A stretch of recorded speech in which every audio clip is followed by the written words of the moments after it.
Sir, ಈ music ಡೈರೆಕ್ಟರ್ಗಳ ಆಯ್ಕೆ ಹೇಗಾಗ್ತಾಯಿತ್ತು? ಯಾಕೆಂದರೆ ನಿಮ್ಮ ಒಂದು 50 ಸಿನಿಮಾಗಳ ಇದರಲ್ಲಿ JKV ಇದ್ದಾರೆ, ರಾಜನಾಗೇಂದ್ರ ಸರ್ ಇದ್ದಾರೆ, ಮಹಾದೇವನವರು ಇದ್ದಾರೆ, ಹಂಸಲೇಖ ಸರ್ ಇಂದ ಹಿಡಿದು ಎಲ್ಲ ಥರದ ಸತ್ಯಂ ಇದ್ದಾರೆ, ರಂಗರಾಯ್ ಇದ್ದಾರೆ, ಎಲ್ಲರೂ ಇದ್ದಾರೆ.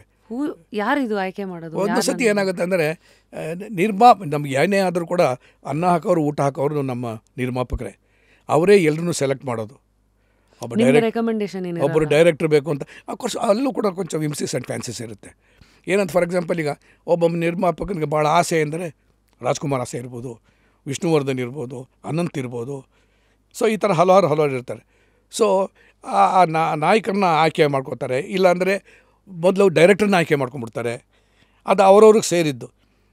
ಕೆಲವರೆಲ್ಲ ಏನು ಮಾಡಿದ್ರೆ ನನ್ನ ಆಯ್ಕೆ ಮಾಡೋರು. ನನ್ನ ಆಯ್ಕೆ ಮಾಡ್ತಿದ್ದಂಗೆ ಆಟೋಮೆಟಿಕ್ಕಾಗಿ ಅದು ನಾನು ರಾಜ್ಕುಮಾರ್ ಪಿಕ್ಚರ್ 2 ಪಿಕ್ಚರ್ ಮಾಡಿರೋದು. ಯಾಕೆ ಸರ್? ಸಿಗಲಿಲ್ಲ ನನಗೆ.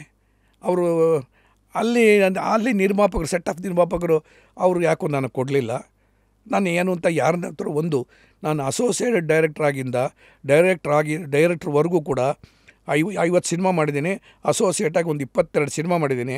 ಎಲ್ಲೂ ಕೂಡ ನಾನು ಯಾರನ್ನೂ ಕೂಡ ಕೆಲಸ ಕೊಡಿ ಅಂತ ಕೇಳೇ ಇಲ್ಲ. ಯಾಕೆ ಹಾಗೆ? ಅಂದರೆ ಅದು ಒಂದು ಸ್ವಾಭಿಮಾನ. ಕೇಳಬಾರ್ದು, ಕೆಲಸ ಕೊಡಿ ಅಂತ ಕೇಳಬಾರ್ದು. ಕೆಲಸ ನಮ್ಮನ್ನು ಹುಡ್ಕೊಂಬರ್ಬೇಕು. ಅವತ್ತಿಗೆ ಹಾಗೆ ಇದ್ದಿದ್ದ? ಅವತ್ತಿಲ್ಲ, ಇವತ್ತಿನವರೆಗೂ ಹಾಗೇನೇ ಇದ್ದೇನೆ. ನನಗೆ ಪಿಕ್ಚರ್ ಬರಲಿಲ್ಲ ಅಂದರೆ ನನಗೆ ಕೊಡಿ ಅಂತ ಯಾವ ಆಫೀಸು ಕಾಂಪೌಂಡು ಮೆಟ್ಲು ಹತ್ತಲ್ಲ.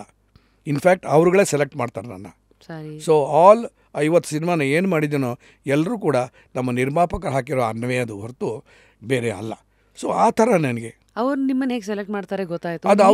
ನೀವೇನಕ್ಕೆ ಅವ್ರನ್ನ ಸೆಲೆಕ್ಟ್ ಮಾಡ್ತೀರಿ ಅಂದರೆ ತಮ್ಮ ಚಿತ್ರಗಳು ನೋಡಿದ್ರೆ ಸಾಕಷ್ಟು ಉಷಾ ನವರತ್ನಂ ಅವರ ನಾವೆಲ್ ಆಗಿರ್ಬೋದು, ಒಂದಷ್ಟು ರೀಮೇಕ್ಸ್ಗಳು, ಈ ಥರ ಸಾಕಷ್ಟು ಇದೆ ಅಲ್ಲ. ತಾವು ಒಂದು ಚಿತ್ರನ ಹೇಗೆ ಆಯ್ಕೆ ಮಾಡ್ತಾ ಇದ್ದಿದ್ದು? ಒಂದೊಂದು ಸತಿ ಏನಾಗುತ್ತೆ ಅಂತ ಹೇಳಿದ್ರೆ ನಾವಲ್ ಇರುತ್ತೆ. ನಾವಲ್ಗಳಲ್ಲಿ ಕಥಾ ವಸ್ತು ಇದ್ದೇ ಇರುತ್ತೆ. ಕಥಾ ವಸ್ತು ಇರುತ್ತೆ ಅದರಲ್ಲಿ. ನೀವು ಚಿತ್ರಕಥೆ ಮಾಡಬೇಕು, ಅದಕ್ಕೆ ಕಥಾ ವಸ್ತು ಇರುತ್ತೆ. ಸೊ ಆ ಥರದಲ್ಲಿ ನಮ್ಮ ಸಿನಿಮಾ ರಂಗದಲ್ಲೇ ನಿಸ್ಸೀಮರು ಅಂತ ಹೇಳಿದ್ರೆ ಪುಟ್ಟಣ್ಣ ಕಣಗಲ್ ಅವರು, ಆಮೇಲೆ ದೊರೆ ಭಗವಾನ್ ಅವರು, ಆಮೇಲೆ ಇನ್ನೊಬ್ಬರು ಜಯರಾಮ್ ಅವರು, KV ಜಯರಾಮ್. ಯಾಕೆ ಅವ್ರನ್ನ ನಿಸ್ಸೀಮರು ಅಂತ ಕರೆದ್ರಿ? ಅವ್ರನ್ನ ಬಹಳ ಅವರು ಈ ಕಾದಂಬರಿನೇ ಸೆಲೆಕ್ಟ್ ಮಾಡೋರು. ಅವರು ಓದ್ತಾನೆ ಇರೋರು, ಇದು ಮಾಡ್ತಿರೋರು, ಆ ಕಾದಂಬರಿ ಇಷ್ಟ ಆಗಿರೋದು ಅಥವಾ ಮೊದಲೇ ಇಷ್ಟ ಆಗಿದ್ದು ಇಟ್ಕೊಂಡಿರ್ಬೋದು.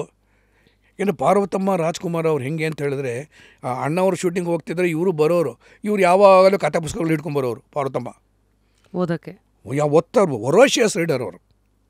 ಓದಕ್ಕೆ ಅಕಸ್ಮಾತ್ ಚೆನ್ನಾಗಿತ್ತು ಅಂತ ಹೇಳಿದ್ರೆ, ಚೆನ್ನಾಗಿತ್ತು ಅಂದರೆ ಈ ಕಥೆ ಚೆನ್ನಾಗಿದೆ ಅಂತ ಹೇಳ್ಬಿಟ್ಟು ಅದನ್ನು ಅವರ ಮೈದನ ವರದರಾಜ್ ಅವ್ರು ಕೊಡೋರು.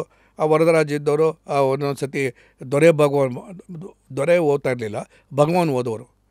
ಸೊ ಪಾರ್ವತಮ್ಮ, ವರದರಾಜು, ಭಗವಾನ್ ಅವರು ಸೆಲೆಕ್ಟ್ ಮಾಡಿರೋ ಕಥೆಗಳೇ ಎಷ್ಟೋ ಪಿಕ್ಚರ್ಗಳಲ್ಲೇ ನಾವಲ್ ಬಂದಿರೋದು ಇವ್ರುಗಳು ಸೆಲೆಕ್ಟ್ ಮಾಡಿರೋದ್ರಿಂದಲೇ. ಎಲ್ಲನೂ ಸೂಪರ್ ಡೂಪರ್ ಹಿಟ್ಗಳೇ.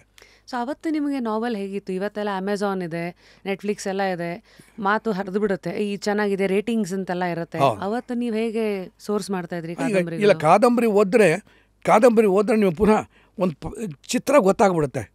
ಕತೆ ಇದೆಯಲ್ಲ, ಕತೆ ನಿಮ್ಮ ಮನಸ್ಸಲ್ಲಿ ಕೂತ್ಕೊಂಡ್ಬಿಡುತ್ತೆ. ಈಗ ನಾಗರಾವ್ ನೋಡಿ ಎಷ್ಟು ಪಾರ್ಟ್ ಇದೆ ಗೊತ್ತದು? ಮೂರು ಪಾರ್ಟ್ನ ಮಾತ್ರ ಪುಟ್ಟಣ್ಣ ಅವ್ರು ತೊಗೊಂಡಿತ್ತು. ಆ ವೆರಿ ಡಿಫಿಕಲ್ಟ್. 3 ಪಾರ್ಟ್ನ ಸೇರಿಸಿ ಕಂಬೈನ್ ಮಾಡಿ ಒಂದನ್ನು ಮಾಡಿ ಅದನ್ನು ಸಿನಿಮಾ ಮಾಡೋದಿದೆಯಲ್ಲ, ಗ್ರೇಟ್ ಅದು. ಎಷ್ಟಿದೆ ಸರ್ ನಾಗರಾವ್ ಆಗಿದ್ರೆ? ನಾಗರಾವ್ 6 ಏನೋ ಇರಬೇಕು ಅಂತ ಕಾಣಿಸುತ್ತೆ. ನಾನು 3-4 ಓದಿದ್ದೀನಿ ನಾನು. ಸೊ ನಾಗರಾವ್ ಅಷ್ಟು ಇಷ್ಟ ಆಗೋಯ್ತು ಪುಟ್ಟಣ್ಣ ಸರ್ಗೆ.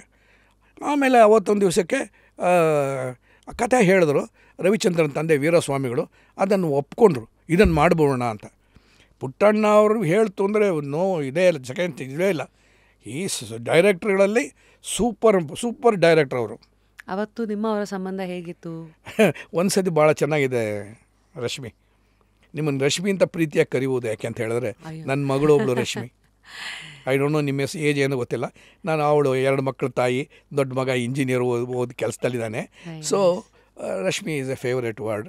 ಸರ್, ನಿಮ್ಮ ಸಿನಿಮಾಗಳಿಗೆ ಬಾಕ್ಸ್ ಆಫೀಸ್ ಕಲೆಕ್ಷನ್ನು ಅಥವಾ ಇಂಥ ತಾರ್ಯಾರ ಸ್ಟಾರು ಅಂತ ಒಂದು ತಕಡಿ ಹಿಡಿದು